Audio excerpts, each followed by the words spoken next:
Right, so Netflix's Avatar: The Last Airbender was personally one of my most anticipated projects to come out for this year. I love the original animated show, and I still think it's one of the best cartoon shows that's ever been made. With incredible storytelling and character writing, great themes and symbolism, while this one is kind of a mixed bag. I think one of the obvious biggest problems of this story was that they very much valued the idea of a big spectacle over a good story. There are countless flaws in the writing, and not only in the plot, but also in the many characters that ultimately end up bringing the show down by a lot. So in today's video, we're going to be looking at how bad character writing can bring down your projects and how we can avoid this problem.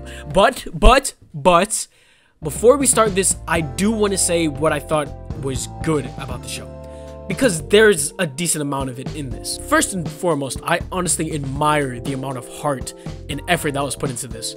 The cast and crew made it clear behind the scenes that they loved these characters and loved working on this project, and honestly, it makes me happy to see a live action reiteration that wasn't just done because of money, but more for passion. Even though I personally didn't really enjoy this, I could see why many other people would. The sets and costume designs are also beautiful. They bring to life a lot of the settings and locations from the show, and surprisingly, they translate pretty well to live action. Also, Aang's kaiju fish looked absolutely stunning. They did an amazing job with this. Also, all the bending looked really good. I was honestly kind of worried about that, but all the elements looked really cool. Anyways, with those things out of the way, let's get to the bed.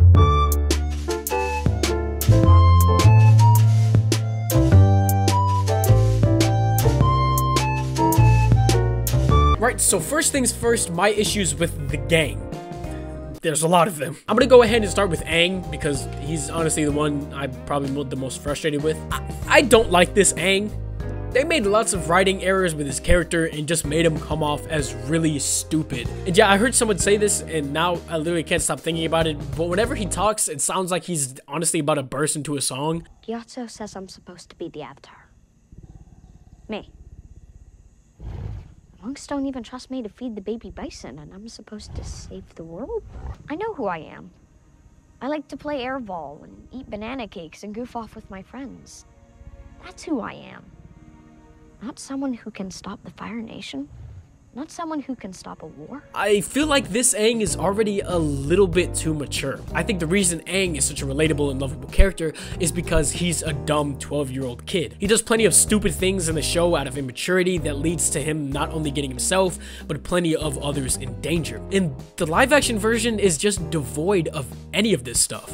A big example I can use: when Aang finds out he's the Avatar, he runs away because he hears the Council of Kaijus saying that he's going to be sent away to complete his training. So, in an act of stupid immaturity, Aang runs away, and that leads to the death of his people, which gives him lots of baggage that we get to unpack later on in the series. But in the live-action version, Aang finds out he's the Avatar, and he kind of just says, "Let's go out so I can clear my head." So he gets on Appa, and he flies to the point where there's a level 5 hurricane going on, but back at the temple, the skies are perfectly clear and nothing's going on. Bro, how far did you have to fly to clear your head? You left all your people defenseless so you could fly 15,000 miles away to clear your head. So you could have just done a couple laps around the temple. You didn't have to go this far. Him going this far only makes sense if he was already planning on running away from his people. But there was nothing that aggravated him to the point where he would be driven to that. This makes Netflix's Aang just look incredibly stupid. And there's a difference between being stupid on purpose and stupid writing. This, on one side, is an act of reoccurring immaturity that Aang learns how to grow out of, while this is just him being plain stupid. There was absolutely no reason to change the way that this scene played out, only because it didn't advance on what the show had already given us. It's 10 times worse. And not only does this make him look stupid, but this overall solidifies that this Aang isn't going to have any kind of arc throughout the rest of the show. Aang in the cartoon has to learn to forgive himself and re-love himself after he made this stupid decision out of anger and immaturity. But in this version, what is there really to forgive yourself for? Aang just, well, he just wanted to clear his head and fly away to do so. So there's nothing really to unpack here. There's no room for growth, and it's all because of one stupid decision. This Aang lacks the immaturity that makes this Aang human and relatable. This Aang is literally just fixated on the world, while the real Aang didn't even want that responsibility. Now, yes, you can argue that they wanted to change his character to make him more of a leader, and I get that, but he has to grow into that role. Aang's already where he should be maturity-wise, and it's just the first season. This mistake gives us, the audience, nothing to relate with his character, therefore resulting in him just being a shell. Us humans can't relate with somebody who has to carry the whole entire world on their shoulders. Somebody who can fly, somebody who has a flying bison, somebody who can lift water and earth and fire with his hands. We can't relate to that, but we can relate with the stupid immaturity of a child. And that's what makes Aang a good character, is that we can connect with him. But there's nothing to connect with here. And also, not to mention, Aang doesn't bend a single droplet of water in this. Not a single drop. What was the reason for this? The book is literally called Water. The first book is all about Aang learning to waterbend, but he doesn't. Why? Did he not think he needed to learn this form of bending? I mean, he watched Katara do it, no problem. Telling me the sucker didn't think, hey, wait a minute, I'm supposed to master this. You literally traveled to the other side of the world and met countless masters of the art and still didn't learn. Katara and Aang both even point out that he still needs to learn waterbending, and they still do nothing about it. But he spends his time doing God knows what off screen when he should be training. Just because they bring up that he hasn't bent water doesn't excuse the stupid writing. It makes the writing and the characters stupid, because they still don't do anything about it. Next is going to be Katara, who is honestly just as bad. I don't know why they wrote her the way they did, but they completely stripped her of anything interesting and just left the bones. Katara in the cartoon is one of the characters that hugely benefit from her arc, going from being probably the most insufferable character in the show to actually being a very interesting and likable character. This Katara is just sort of here. I don't really know who to blame here, whether it's the actress or the writers. I mean, I've seen interviews with the actress and she's honestly perfect for the role. She has the fiery flair of Katara and the perfect charisma, but in the show, it's all just gone. She's so horribly bland in this that it's genuinely frustrating. I never thought I'd say this, but I miss the tantrums. I miss the aggravating attitude. And this Katara has none of that. She feels like she's a new addition, honestly, like a totally new character. She doesn't have any of Katara's traits besides her hair. She's already basically a master at waterbending, so she has no jealousy traits or anger traits that she can grow out of. So just like Aang, she's gonna be static throughout the entire show. So for Sokka, I actually like Sokka in the show. I think he's one of the characters that at least has enough charisma to make him likable. They took away all of his ego and sexism. I get the sexism part because it's 2024 and you can't really say anything without being canceled. The ego part though, I kind of wish they would have kept in. At least it gives him something to improve on throughout the seasons, but like I said, his charisma kind of makes up for the lacking part. I think the actor did perfect for what he was given. He feels like Sokka, he sounds a lot like him.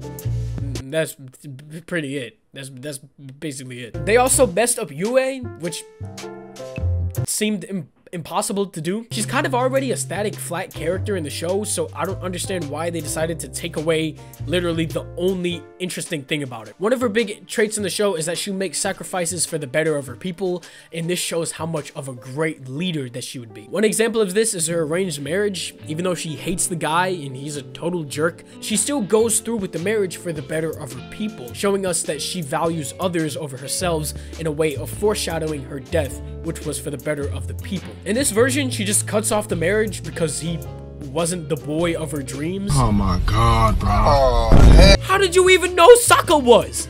From that one interaction where he didn't even know if you were a human being. There was literally no reason to change this.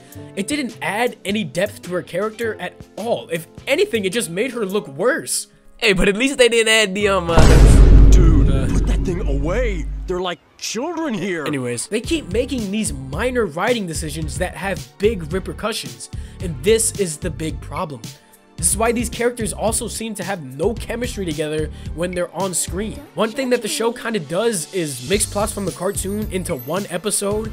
They have the episode where Aang finds Bumi, the episode with the fake Airbender people, and the secret tunnel episode all smashed into one. So it kind of messes up some things, One, it takes away a lot of Aang and Katara's arc together. One of the most interesting things was seeing their chemistry together in the secret tunnel of love. But instead, they decided to replace it with Sokka and Katara's sibling love. We know that they love each other already. There's no point in this. The whole point of the secret tunnel was so that we could see Katara and Aang grow together as characters, but they totally wiped this out for no reason. In the show, they felt like a family of misfits that all grow together, but this seems like they're all just banding together because they need to be. I mean, with Aang not even going to learn waterbending, there was really no need for them to join his journey other than for the plot. Introducing these characters with essentially no flaws instantly draws the audience away from the experience.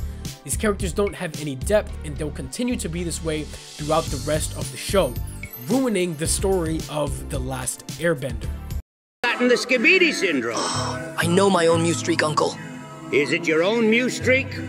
Or is it a Mew streak someone else tried to pose on you?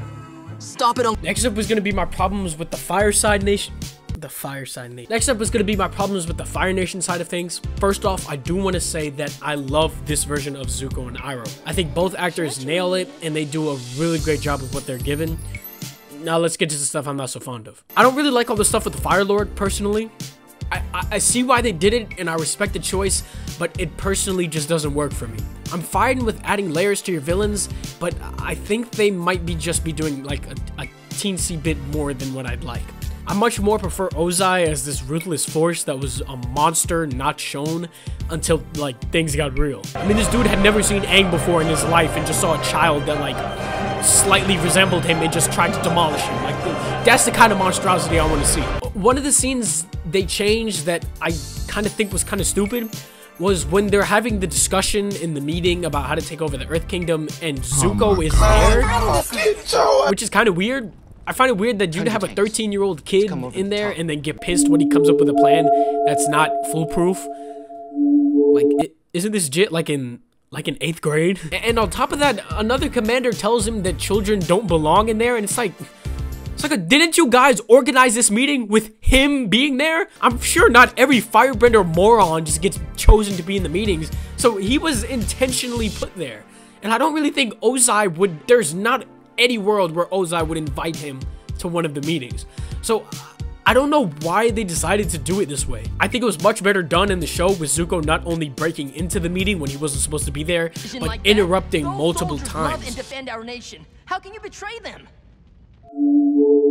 Zuko in this version just straight up says that the plan is stupid to his dad's face, and then is surprised later on when he has to fight him. Like, bro, what did you expect? You called your father's well put together plan stupid right in front of his face. Do you know what this sucker has done? Yeah! This not only makes Ozai look stupid for inviting Zuko, but it also makes Zuko look stupid for deliberately disrespecting his father. This is something that Zuko would never do. He idolizes his father. They also add some more stuff to Ozai and Azula's relationship that I think is fine.